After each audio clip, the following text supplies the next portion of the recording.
Ikan cuek, ikan lele. Yang satu lagi ngambek, le. Ngambek nih. Kalau sakit hati, Bu, jangan diborong. Kalau borong itu belanjaan. Ini sakit hati tapi diborong semua. Tapi ini ada hal unik biar tahu kalian. Satu-satunya presiden yang memusuhi semua mantan presiden yang lainnya cuma Megawati. Oke teman-teman, untuk hari ini saya akan memutarkan sebuah video atau berita terbaru. Ubur-ubur ikan lele Bapak Prabowo, Bapak SBY, Bapak Jokowi. Kompak le. Untuk pembahasan video atau berita terbaru kali ini yaitu tentang peluncuran BPI Danantara dari Bapak Prabowo yang nantinya Bapak SBY dan Bapak Jokowi atau presiden yang lalu-lalu akan menjadi penasehatnya. Dan di sini juga yang dibahas ada juga Ibu Megawati atau presiden yang terlama juga atau presiden yang kelima. Nah, ini sangat menarik sekali untuk pembahasan atau komentar. Nah, di dalam video atau berita ini dibahas dan dikomentari sama teman kreator kita seperti biasa yaitu Opung Parbilak. Nah, disinilah keseruan Opung Parbilak membahas dan mengomentari tentang isi videonya ini. Nah, supaya teman-teman tidak penasaran dengan videonya, mari kita langsung aja kita tonton. Oke, gas. Coba kalian perhatikan dulu, ubur-ubur ikan lele, presiden ke-6, ke-7, ke-8 kompak le. Ikan sarden, ikan lele. Ada lagi satu presiden yang nggak diajak le. Ikan cuek, ikan lele. Yang satu lagi ngambek le. Ngambek nih. Kalau sakit hati, Bu, jangan diborong. Kalau borong itu belanjaan. Ini sakit hati tapi diborong semua. Tapi ini ada hal unik biar tahu kalian. Satu-satunya presiden yang memusuhi semua mantan presiden yang lainnya cuma Megawati. Pemecah rekor. Bisa masuk itu Guinness Book of Record. Semua dimusuhi. Gus Dur dimusuhi. SBY dimusuhi. Jokowi dimusuhi. Sekarang udah mulai dia Prabowo pun juga dimusuhi. Coba lihat dulu orang ini tiga, makin lama makin kompak.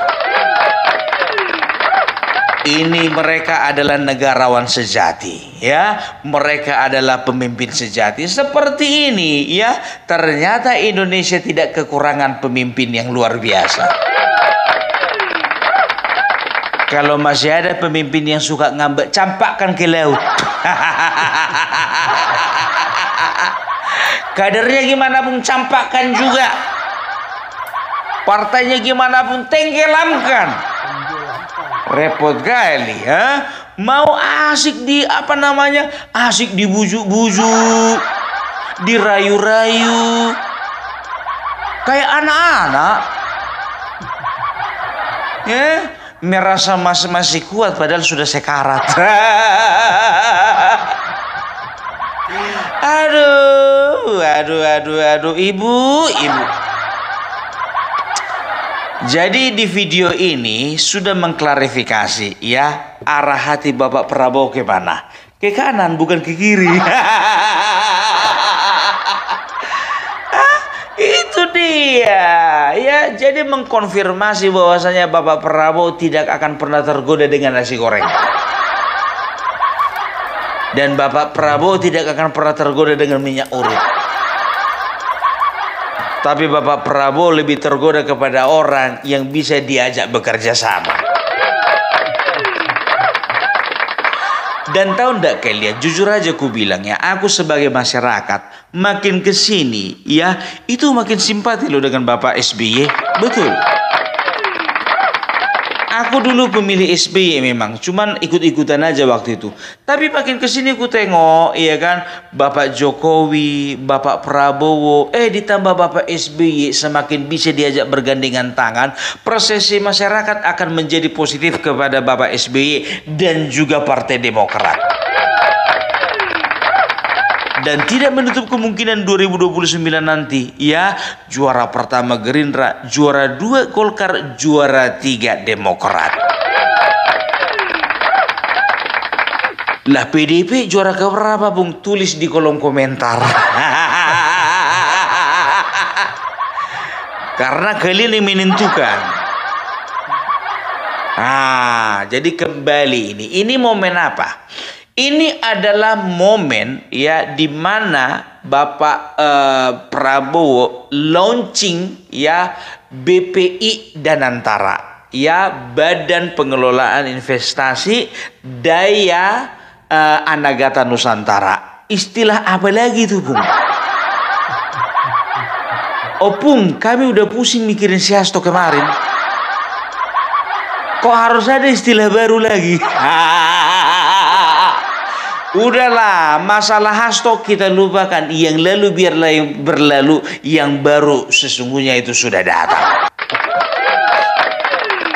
Iya kan? Hasto itu masa lalu, PDIP masa lalu, Megawati apalagi lebih masa lalu. Nggak usah kita ingat-ingat lagi, ya, nggak usah kita senggol-senggol lagi. Sekarang kita mau melangkah lebih maju lagi, ya.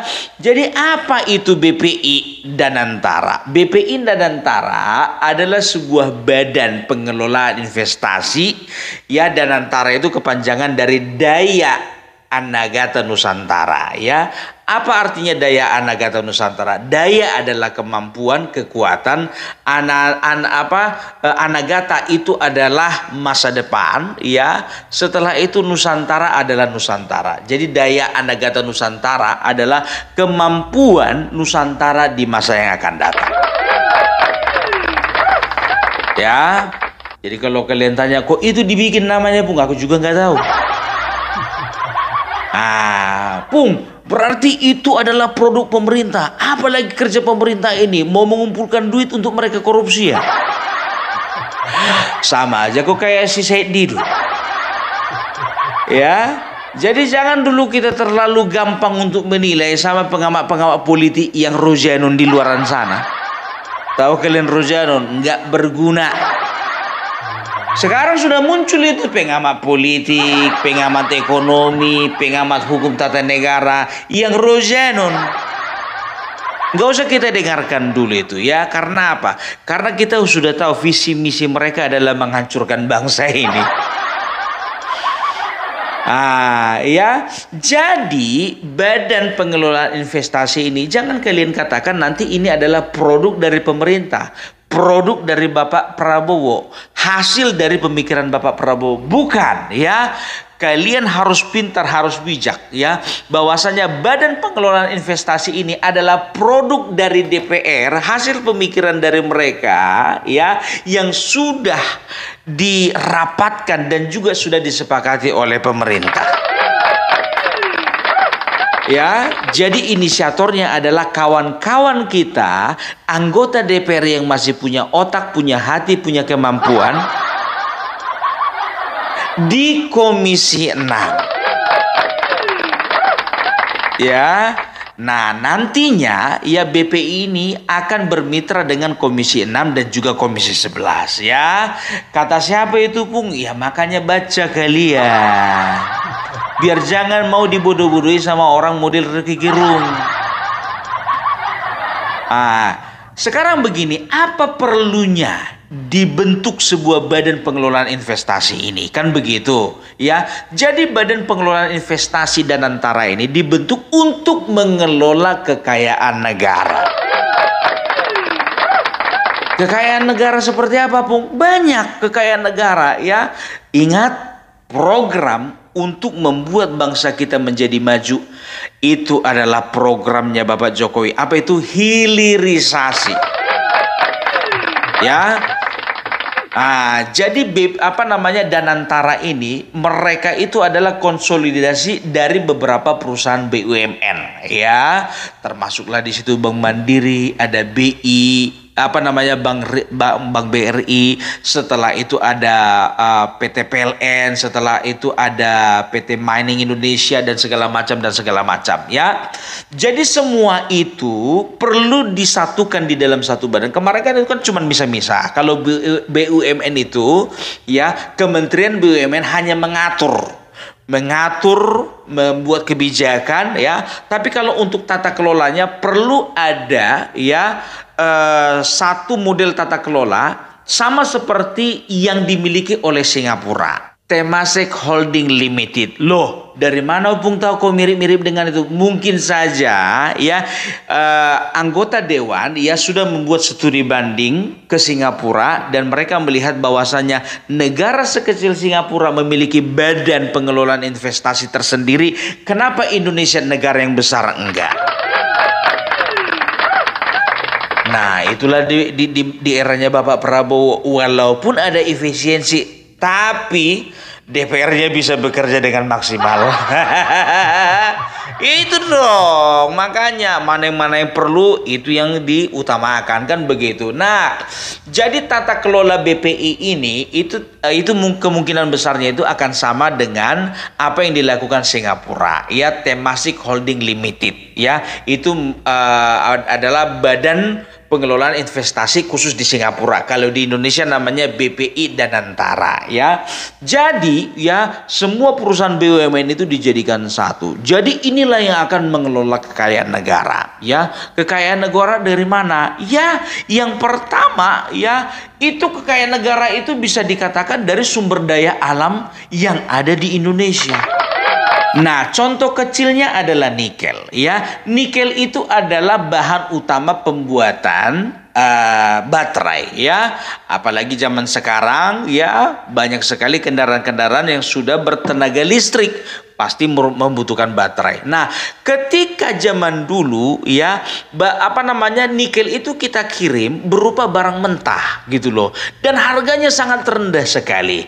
Nah, ketika dilakukan hilirisasi, Indonesia tidak mau lagi mengirimkan bahan mentah. Per tahun 2024 Indonesia mendapatkan keuntungan sekitar 73 triliun. Itu dia ya, 73 triliun bukan dalam bentuk bahan mentah. Itu hanya baru dari satu saja, nikel ya. Belum lagi ada bauksit, belum lagi aluminium, belum lagi tembaga, belum lagi timah dan lain sebagainya. Jadi kita harus perhatikan itu ya. Jadi ya, tujuan dari Badan Pengelolaan Investasi ini ya adalah untuk mengelola ya, dan juga untuk bisa dikatakan lebih kepada ketahanan ekonomi kita di masa yang akan datang ya. Jadi ini bukan untuk jangka pendek, bukan. Ini untuk jangka panjang. Ternyata ya, hal inilah yang ditakuti oleh negara-negara asing.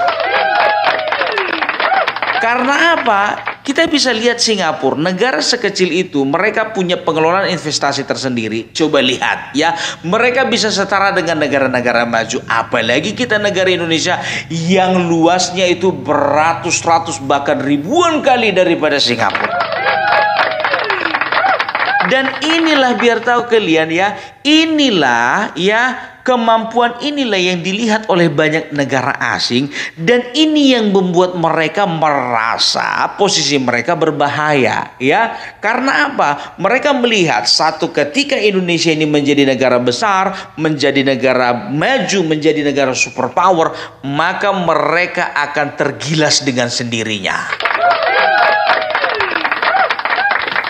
Maka tak heran ya, mereka mengirim orang-orang dan juga membayar orang-orang yang ada di Indonesia, otak-otak pengecut, otak-otak pengkhianat, otak-otak penghancur ya, yang berusaha untuk menggagalkan rencana berikut. Makanya ya, kalian nggak usah heran ya, akan ada orang-orang yang apatis, akan ada orang-orang pesimis, bahkan ada orang-orang yang menyerang dengan rencana pemerintah ini. Karena apa? Kita tidak menutup kemungkinan mereka dibayar oleh pihak-pihak asing. Jadi kita harus curiga seperti itu. Ya, mereka nanti akan mengatasnamakan rakyat. Untuk apa dilakukan seperti itu? Itu hanya menghabis-habiskan, menghambur-hamburkan uang rakyat. Ada lagi pengamat politik mengatakan bahwasanya, oh, Prabowo sedang menghimpun kekuatan dan Prabowo sedang mengumpulkan keuangan Indonesia di dalam satu wadah supaya apa? Supaya dia bisa bagi-bagi dengan yang lain. Terlalu dangkal pikiranmu, kawan. Ya, aku tahu ya, isi kepalamu, isi hatimu ya, dan juga visi misimu itu sudah ada yang bayar. Apabila Prabowo membentuk lembaga Danantara dengan good governance yang bisa dimasukin intervensi, maka kepercayaan turun. Setelah itu PP akan keluar nanti, dibaca oleh mereka, dan pasti saya yakin konsultan-konsultan mereka udah mengintip itu. Tinggal menunggu detik diumumkan seperti apa. Di situ kita lihat apabila good governance sudah tidak aman, maka penarikan uang akan keluar. Apabila itu terjadi dan Prabowo mengangkat orang yang tingkat kepercayaannya bahwa ini ada ruang intervensi, maka pasti akan menarik lagi uangnya. Dan itu adalah titik kiamat ekonomi.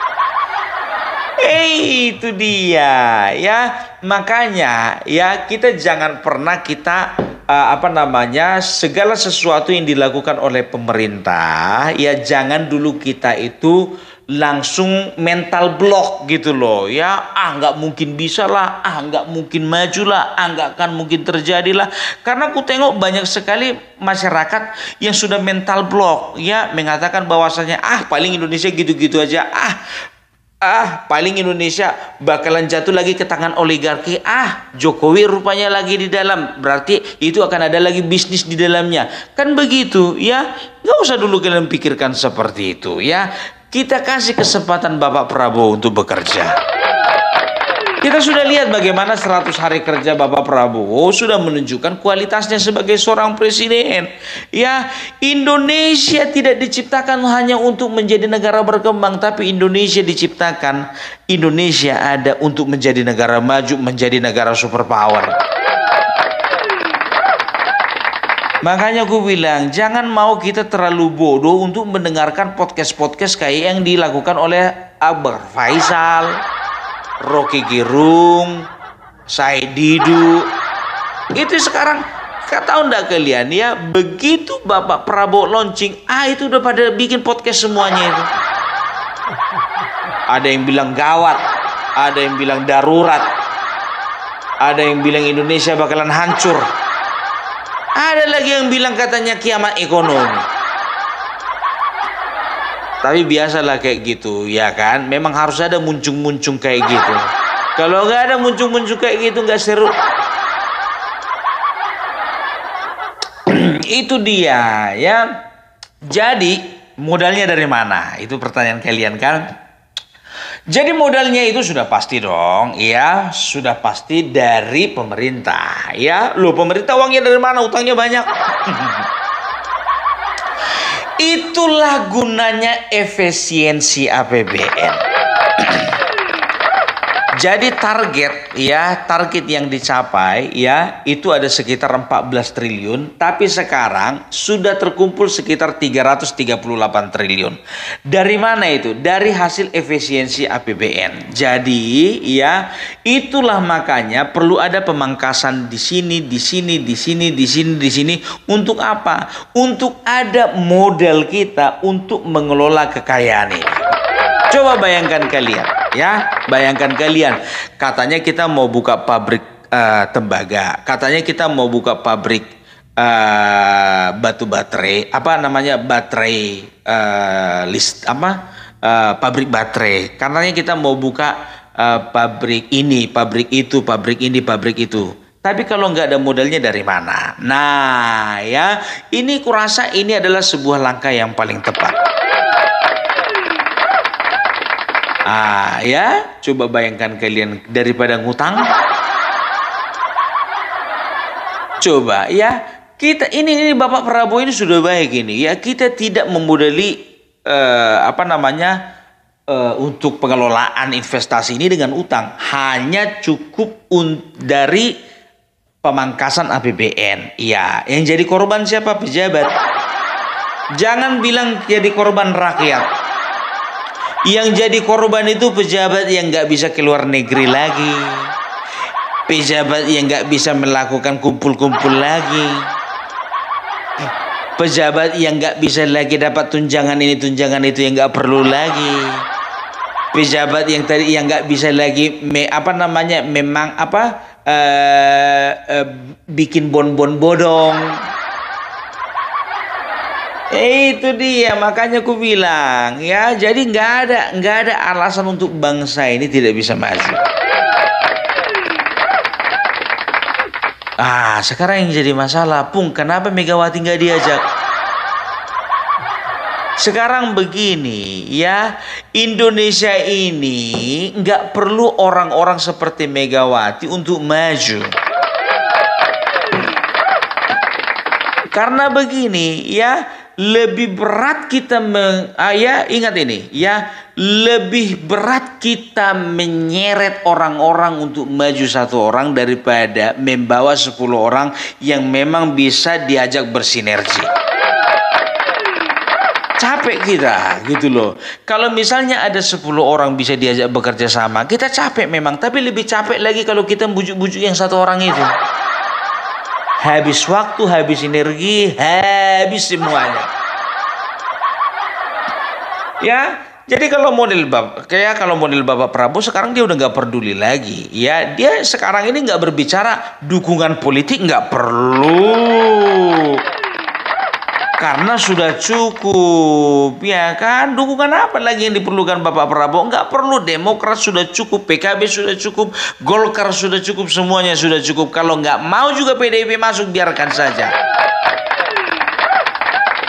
Itu dia, kalau nggak mau mendukung, ya. Kalau memang PDIP mau menyerang seperti model oposisi dulu yang dilakukannya terhadap Bapak SBY, silahkan. Nggak akan pengaruh bagi bangsa Indonesia.